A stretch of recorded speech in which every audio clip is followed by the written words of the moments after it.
Everyone, स्वागत है आप सभी का आज की इस वीडियो में। आज के इस वीडियो में बात करने वाली हूं जिस चैप्टर की, वो बहुत ही महत्वपूर्ण चैप्टर है आपके एग्जाम के लिए।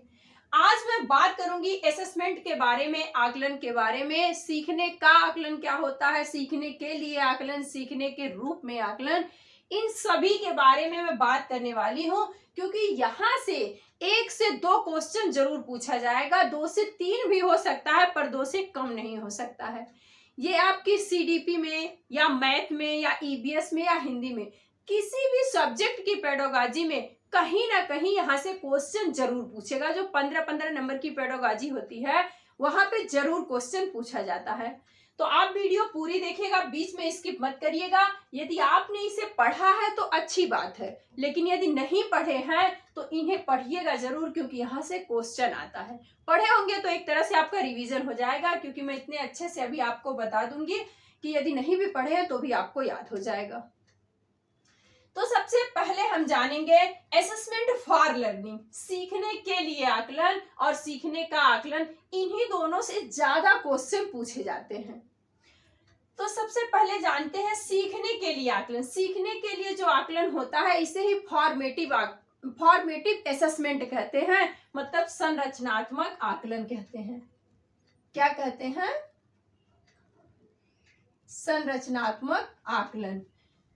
ये क्या होता है? ड्यूरिंग टीचिंग लर्निंग के दौरान होता है, मतलब जब शिक्षण कार्य टीचर कर रहा होता है। ये कब असेसमेंट करता है? उसी समय करता है। जैसे कोई टीचर है, क्लास में पढ़ा रहा है, किसी बच्चे को खड़ा कर दिया, पूछ लिया उससे उस चैप्टर के बारे में बताओ, उस पोएम के राइटर का नाम बताओ। तो ये कब कर सकता है? जब वो पढ़ा रहा है। सीखने के लिए आकलन मतलब बच्चा सीखे, उसे वो चीज आए जो वो पढ़ा रहा है, वो उसको समझ में आए। ये क्या था? असेसमेंट फॉर लर्निंग, सीखने के लिए आकलन। इसमें क्या होता है? बच्चे का निदान हो सकता है। यदि आपने बच्चे को खड़ा किया, पूछा कि मतलब इस पोयम का सार बताओ, इस कविता का सार बताओ, उसने नहीं बताया, तो आप क्या करेंगे? उस पोयम को दोबारा पढ़ाएंगे, तिबारा पढ़ाएंगे। इससे क्या होगा कि उसकी लर्निंग जो होगी वो सुधर जाएगी। इसलिए क्या यहाँ लिखा है? डायग्नोस्टिक, मतलब यह एक तरह का निदानात्मक आकलन कहलाता है। फिर यहाँ क्या होता है? बच्चे की क्षमता, उसकी रुचि, उसके पूर्व ज्ञान को पहले जांचा जाता है, परखा जाता है कि बच्चे को कितना आता है और कितना हमें सिखाना है। तब ये यहाँ पे लर्निंग की जाती है, यहाँ पे अधिगम तब किया जाता है। फिर है टीचर बच्चों को गाइडेंस करता है। टीचर जो होता है बच्चों का मार्गदर्शक होता है, वो बच्चों को बताता है कि हमें कैसे पढ़ना चाहिए, कैसे समाज में रहना चाहिए, कैसे चीजें करनी चाहिए। यहाँ पे क्या होता है? टूल्स और टेक्निक का यूज किया जाता है।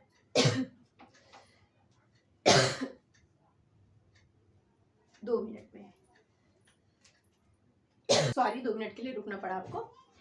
यहाँ पे क्या किया जाता है? टूल्स और टेक्निक का यूज किया जाता है। टूल्स कौन से? जैसे चेकलिस्ट हो गए। इसमें क्या किया जाता है? क्वेश्चन बच्चे से किया जाता है, बच्चा क्या करता है? यस या नो में आंसर देता है।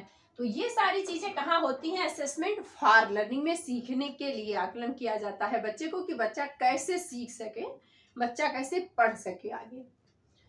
फिर है assessment of learning. Of learning मतलब सीखने का आकलन। सीखने का आकलन क्या होता है? मतलब बच्चे ने क्या सीखा, ये जानने के लिए उसका असेसमेंट किया जाता है। ये जो असेसमेंट ऑफ लर्निंग होती है, ये पूरे साल के अंत में किया जाता है। जैसे ईयरली एग्जाम होता है या हाफ ईयरली एग्जाम होता है, वो किस में आते हैं? तो वो किसमें?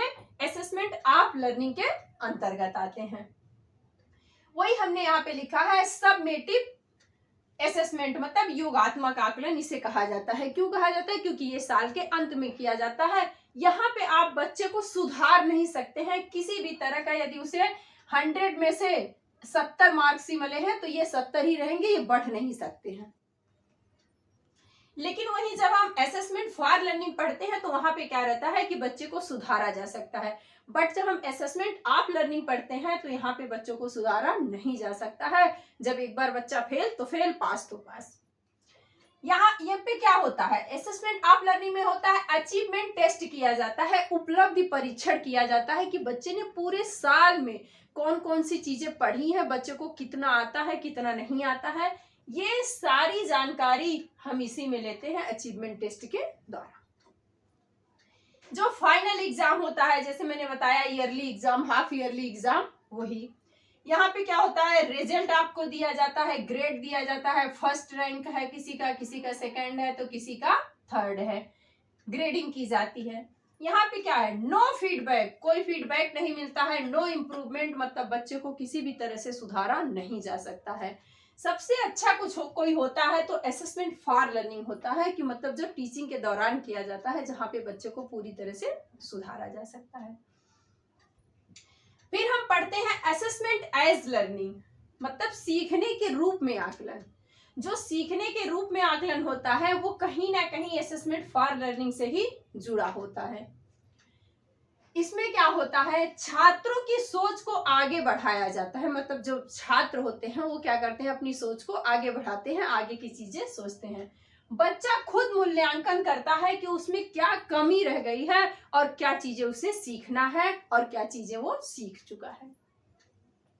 ये सिर्फ सेल्फ रिफ्लेक्ट होता है, मतलब खुद के बारे में सोचता है।